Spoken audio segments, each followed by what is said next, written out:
Olá, queridos!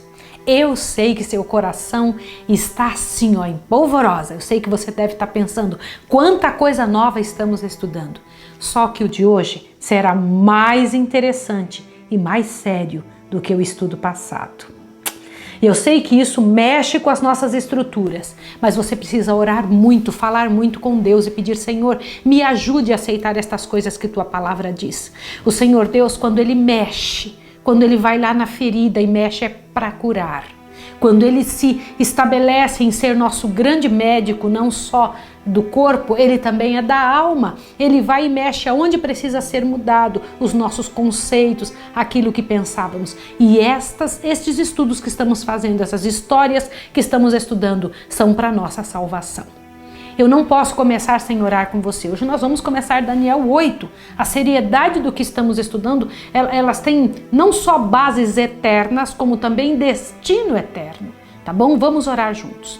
Santo Deus e amado Pai, obrigada, Senhor, porque essa pessoa veio estudar. Que hoje, ao estudarmos sobre essa parte tão específica, Senhor Deus, das profecias, o Senhor, ao sendo nosso grande mestre, o grande professor, o grande revelador do futuro, abra para nós, Pai de amor, um leque tremendo de informações. Em nome de Jesus. Amém.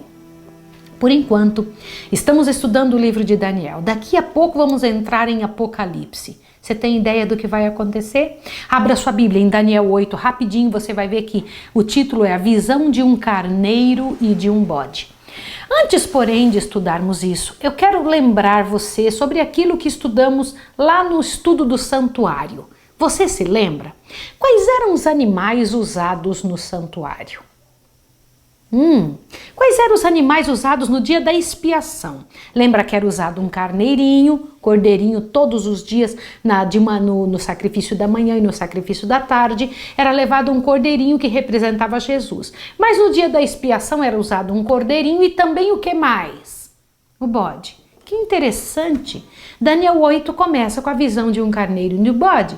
Quando uma pessoa da época em que tinha o santuário, quando um judeu praticante via e enxergava uma visão com esses dois animais, a cabeça dele era levada para qual tipo de... Ele associava com o quê? Com o dia da expiação, com o santuário, com as coisas relacionadas ao juízo. Então vamos entender agora algo grandioso. Vamos lá. Primeira pergunta, vamos juntos? Que apareceu a Daniel no ano 538 a.C., o mesmo ano em que caiu Babilônia, apareceu algo para ele. O que foi? Dá uma olhadinha, por favor, em Daniel 8, verso 1. Diz assim: no terceiro ano do reinado do rei Belsazzar, apareceu-me uma visão a mim, Daniel, depois daquela que me apareceu no princípio. Então o que tinha acontecido? Teve ele uma visão. Que visão foi essa? Onde é que Daniel estava? Daniel 8:2. Na visão que tive, vi que eu estava na cidade de Suzã. Epa, peraí. Suzã era a principal cidade persa, era a capital da cidade persa, tá? Olha, na província de Elão. Na visão, eu estava junto ao rio Ulai. Então, na visão, ele foi colocado num local específico para fazê-lo pensar em alguma coisa. Nada na Bíblia é por acaso. Tudo tem uma razão pela qual alguma palavra foi usada, alguma expressão foi dada. Avante, pergunta 3. Que atraiu primeiramente a atenção do profeta? Daniel 8:3. Levantei os olhos e vi um carneiro que estava diante do rio, o qual tinha 2 chifres. Os 2 chifres eram altos. Um dos chifres era mais alto do que o outro. E o mais alto subiu primeiro. Pronto. O que ele primeiro viu? Viu ali, ele levantou os olhos e viu um carneiro. Presta atenção. E tinha um chifre mais alto que o outro. Você se lembra do urso, lá da visão anterior de Daniel 7, que era manco de um lado? Lembra disso? Tá lembrado? Olha que coisa interessante que vamos ver. Vamos lá. Que poder era representado pelo carneiro de 2 chifres? Daniel 8:20. Vamos lá. Daniel 8:20, o anjo já está explicando para Daniel. O que está escrito lá? Aquele carneiro que vistes com os 2 chifres são os reis da Média e da Pérsia. Pronto. Você já sabe que ele estava vendo, a própria Bíblia já diz. O interessante de estudar a Bíblia é que a gente não inventa, a gente tem que ler na própria Bíblia. Como são descritos o surgimento e a maneira de agir deste poder? Daniel 8:4. Vamos dar uma olhadinha? Daniel 8,4 diz assim: vi que o carneiro dava amarradas para o ocidente, para o norte e para o sul. Nenhum animal podia estar diante dele, nem havia quem pudesse livrar-se de suas mãos. Ele fazia conforme a sua vontade e se engrandecia. O que é isso? Você se lembra que animal na profecia é reino. E você sabe que agora o carneiro que você acabou de ver aqui, esse que ele tinha acabado de ver junto ao rio, é o que tinha 2 chifres, né? Era o reino da Medopérsia, tá? Agora veja, aqui em Daniel 8,4 diz que esse carneiro dava amarradas para vários lados. Ele tinha um trabalho, uma maneira de agir que dava amarradas para essas 3 áreas do mundo. Vamos ver. Que símbolo foi em seguida apresentado na visão? Daniel 8,5. Estando eu considerando, vi que um bode vinha do ocidente. De onde? O ocidente deste lugar da Medopérsia era Macedônia. Te assuste o que você vai ver agora. Estando eu considerando, vi que um bode vinha do ocidente sobre toda a terra, mas sem tocar no chão. Imagina, esse bode vinha correndo sem tocar no chão, olhe bem. E aquele bode tinha um chifre notável entre os olhos. Pá! Tipo de um unicórnio, né? Mas era um bode. Tinha um chifre notável entre os olhos. Olha bem.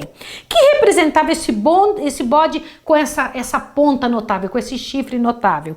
Daniel 8,21. Vamos lá? Mas o bode peludo é o rei da Grécia e o chifre grande que tinha entre os olhos é o primeiro rei. Opa! A gente já sabe, o próximo reino depois da Medopérsia foi a Grécia. Então ali diz que aquele bode peludo era a Grécia e o chifre notável entre os olhos é o primeiro rei. Quem era o primeiro rei da Grécia? Alexandre o Grande. Avante, vamos lá. Aqui, ó, como foi predita neste símbolo a conquista da Medopérsia? Daniel 8,7. Volta para Daniel, olha que interessante, é gostoso estudar assim. Daniel 8,7. Ele viu este bode chegar, né? Viu chegar perto do carneiro e, irritado contra ele, o feriu e lhe quebrou os 2 chifres, pois não havia forças no carneiro para lhe resistir. Em seguida, o bode o lançou por terra e o pisou os pés, e não houve quem pudesse livrar o carneiro do seu poder. Opa, olha só. O que aconteceu? Vi ele chegar e lutar contra aquele carneiro. O bode lutou contra o carneiro. E foi isso mesmo. A Grécia lutou contra a Medopérsia e a venceu. Presta atenção. O que aconteceu quando o bode estava na sua maior força? Daniel 8,8. O bode se engrandeceu sobremaneira, Alexandre o Grande se engrandeceu, a Grécia se engrandeceu sobremaneira. Estando, porém, na sua maior força, aquele grande chifre foi quebrado. Quem que era o grande chifre? Era Alexandre, foi quebrado. E foi isso mesmo. Aos 33 anos, Alexandre faleceu, né? E subiram no seu lugar 4 também notáveis para os 4 cantos do céu. Opa, a gente já sabe que os 4 chifres que apareceram depois que o chifre principal saiu, os 4 que apareceram são os 4 generais de Alexandre, tá bem? Mas vamos ver a Bíblia dizendo isso? O que era representado pela ponta grande que apareceu depois dela ter sido quebrada? Observe agora, olha só. Daniel 8, 21 e 22. Daniel 8, 21 e 22 diz aqui: mas o bode peludo é o rei da Grécia. O chifre grande que tinha entre os olhos é o primeiro rei, que é Alexandre. O ter sido quebrado, levantando-se 4 em seu lugar, significa que 4 reinos se levantarão da mesma nação, mas não com a força dele. Lembra? Lisímaco, Ptolomeu, Cassandro e Seleuco. Os 4 que se levantaram, que ficaram no lugar de Alexandre. Lembra disso? Isso é muito interessante. Vamos ver aqui um negócio interessante. Da interpretação dada, é claro que a ponta notável do bode representa Alexandre o Grande, que comandou as forças gregas em sua conquista da Medopérsia. Por morte de Alexandre, em Babilônia, no ano 323 a.C., seguiu-se um curto período de confusão e luta pela posse do reino, mas a sucessão foi definitivamente determinada pela Batalha de Ipsus, em 301 a.C. Os 4 principais generais de Alexandre, Cassandro, Lisímaco, Ptolomeu e Seleuco, foram seus sucessores. Agora, ouça isso aqui. Tudo isso que eu estou te falando é de fonte histórica, mas perceba este principal. O vasto império criado pelas conquistas inigualáveis de Alexandre foi ofuscado pelas contendas e guerras de seus sucessores. E antes do fim do 4º século a.C., já se havia dividido em muitos fragmentos. Além de estados menores, 4 bem definidas monarquias surgiram das ruínas. Seus chefes eram Lisímaco, Cassandro, Seleuco, Nicanor e Ptolomeu, que se haviam intitulado reis. A grande ponta estava quebrada e em seu lugar surgiram 4 notáveis para os 4 ventos dos céus. História da Grécia, de Myers, página 457, edição de 1902. Um relato conciso da derrota do Império Persa por Alexandre nos é dado nos versos 6 e 7. As batalhas entre os gregos e os persas foram terrivelmente ferozes. Algumas das cenas registradas na história trazem vividamente à memória a figura empregada na profecia, um carneiro junto do rio e o bode investindo contra ele com todo o ímpeto de sua força. Alexandre venceu primeiro os generais de Dario junto ao rio Grânico, na Frígia, e em seguida atacou e derrotou Dario nos desfiladeiros de Isso, na Cilícia, e depois derrotou nas planícies de Arbela, na Síria. Esta última batalha ocorreu no 331 a.C. e assinalou a queda do Império Persa. E eu gostaria que você, pela graça e poder de Deus, tivesse a chance de estar em contato com todas estas partes históricas que comprovam o que a Bíblia diz. No final deste estudo, tire um tempo para você observar estas provas históricas que eu vou colocar para você. Uma outra pergunta. O que quer dizer a ponta muito pequena que cresceu muito? Olha, Daniel 8:23. Perceba aqui o que aconteceu. Mas no fim do seu reinado, no fim do reinado destas 4 pontas, presta atenção, quando os transgressores encherem a medida do seu pecado, levantar-se-á um rei feroz de semblante e entendido em enigmas. Grande será a sua força, mas não de si mesmo. Ele destruirá terrivelmente e prosperará, e fará o que lhe aprouver, destruindo os poderosos e o povo santo. Opa! Quem era essa ponta pequena que surgiu depois dos 4 reis? Gente, dá uma olhada nisso aqui. A ponta pequena vem de uma das pontas do bode. Isso é interessante. Olhe bem, lembra que 4 surgiu no lugar daquela única, os 4 reinos de Alexandre, os 4 generais de Alexandre, que então dividiram o mundo e se tornaram grandiosos nesse planeta? Agora veja, de uma destas pontas surgiu esta ponta pequena. Perceba agora. Perguntar-se-á, como pode isso aplicar-se a Roma? Governos terrestres não são introduzidos na profecia antes de se tornarem, em certo sentido, ligados ao povo de Deus. Roma tornou-se ligada aos judeus, o povo de Deus daquele tempo, pela famosa Liga Judia de 161 a.C. Te assusta com isso, você precisa ter essa certeza. Eu não quero que você tenha dúvidas, eu não quero que você fique angustiado, mas você precisa saber o que você está sabendo e estudando. Tudo que eu estou te falando tem prova histórica. Mas 7 anos antes disso, isto é, em 168 a.C., Roma havia vencido a Macedônia e tornado aquele país uma parte de seu império. Roma é, pois, introduzida na profecia justamente quando, após a derrota da ponta macedônica do bode, saía novas conquistas em outros rumos. Pareceu ao profeta como saindo de umas pontas do bode. Entendeu isso? Isso está escrito em Uriah Smith, As Profecias de Daniel e da Revelação, página 158. Isso é muito interessante. Desde o início do Império Histórico, o desenvolvimento da civilização romana foi profundamente afetado por influências estrangeiras, em particular a etrusca e a grega. Mas ao passo que a influência dos etruscos virtualmente cessou com expulsão de seus reis de Roma, e dos gregos continuou com força crescente através de todo o período da República. Esta influência grega primeiramente se fez notada em Roma indiretamente por meio dos etruscos. Do 2º século a.C. em diante, a própria Roma ficou apinhada de professores, comerciantes, arquitetos, artistas, médicos gregos e, sobretudo, com escravos domésticos, todos os quais agiam como instrumentos, conscientes ou inconscientes, na disseminação do helenismo. Nessas circunstâncias, foi inevitável que a civilização helênica, mais antiga e avançada, deixasse uma impressão indelével sobre a mais jovem e menos desenvolvida cultura de Roma. Agora preste atenção nessa parte. E com efeito, dificilmente haverá um aspecto importante da civilização romana que não revele traços inequívocos de imitação ou empréstimo de ideias que se originaram entre os gregos.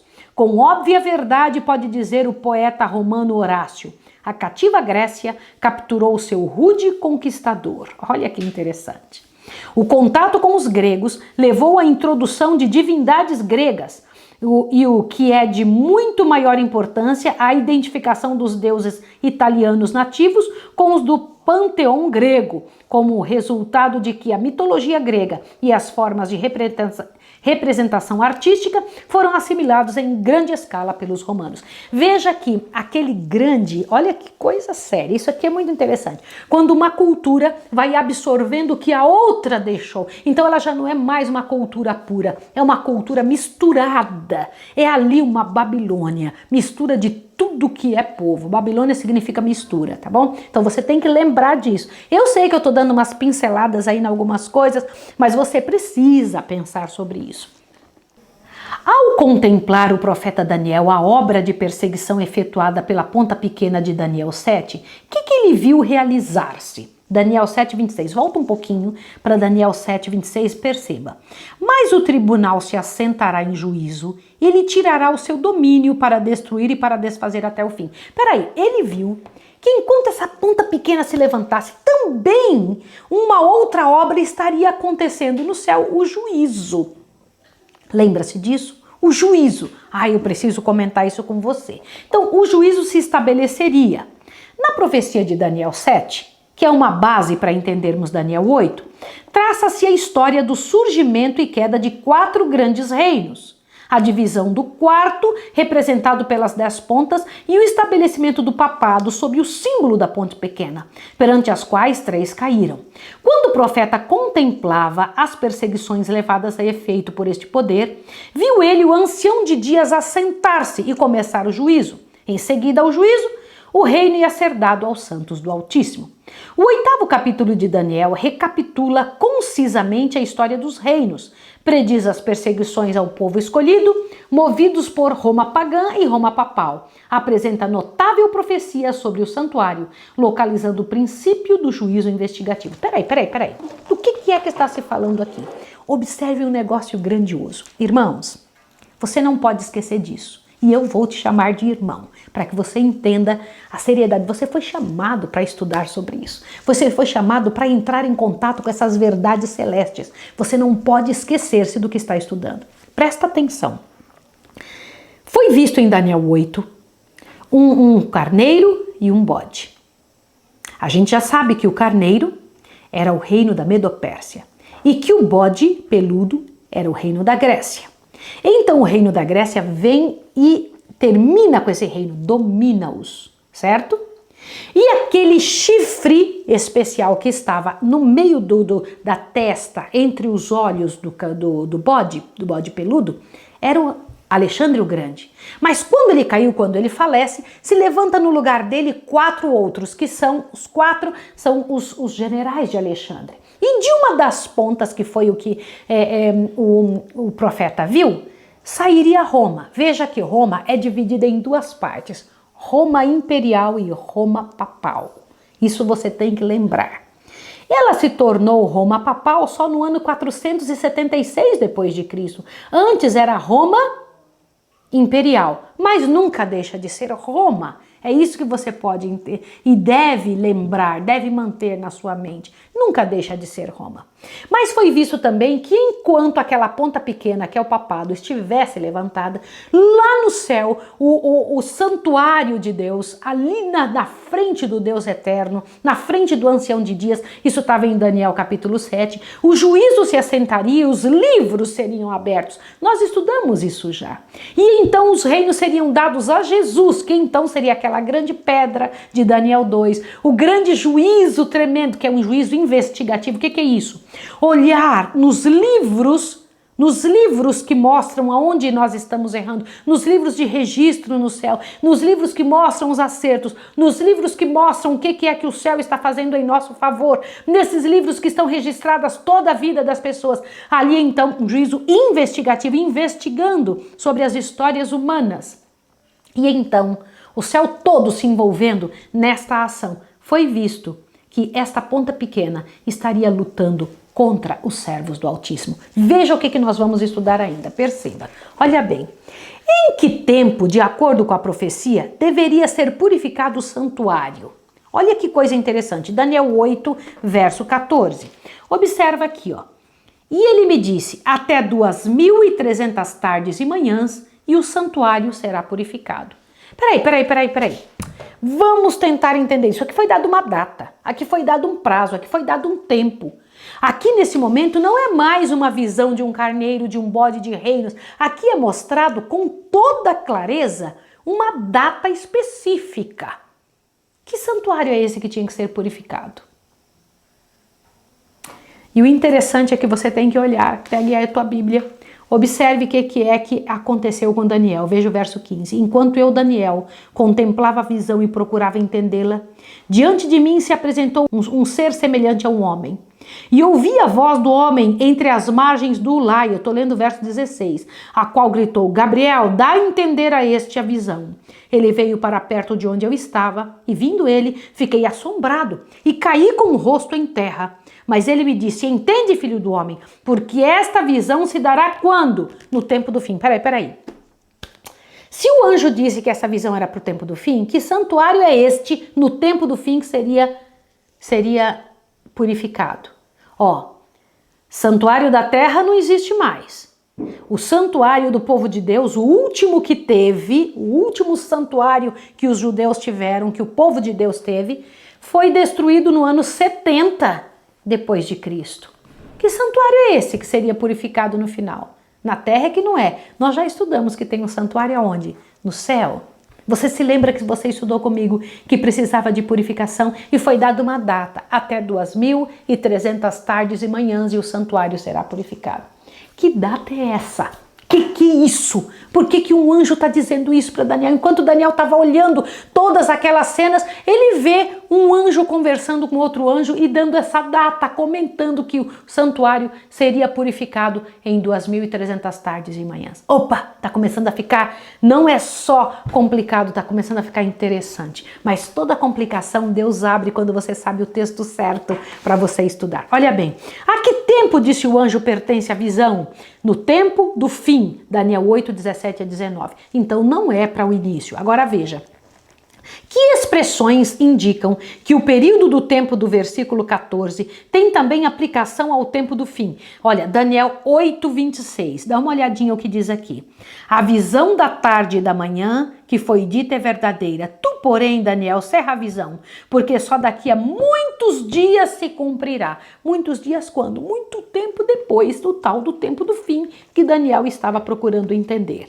Quando Daniel se viu perseguido e espalhado o povo de Deus, assim como a desolação da cidade santa e do santuário, como isto afetou o profeta? Eu preciso que você observe isso e entenda. Daniel 8, 27. Eu, Daniel, estive enfraquecido e enfermo há alguns dias. Então me levantei e tratei do negócio do rei. Espantava-me a visão e não havia quem a entendesse. Ele estava com o coração triste, angustiado. As cenas apresentadas afetavam por demais as forças do idoso profeta. Ele ficava pensando, o que eu vou fazer? Eu estou vendo que vai surgir um poder que vai perseguir o povo de Deus, que vai mudar os tempos e as leis e que só em 2.300 tardes e manhãs é que isso vai ser resolvido. Como é que isso ainda vai terminar? Você não pode perder o próximo estudo. Mas eu preciso te explicar uma coisa interessante. Irmãos, Daniel estava tendo a visão.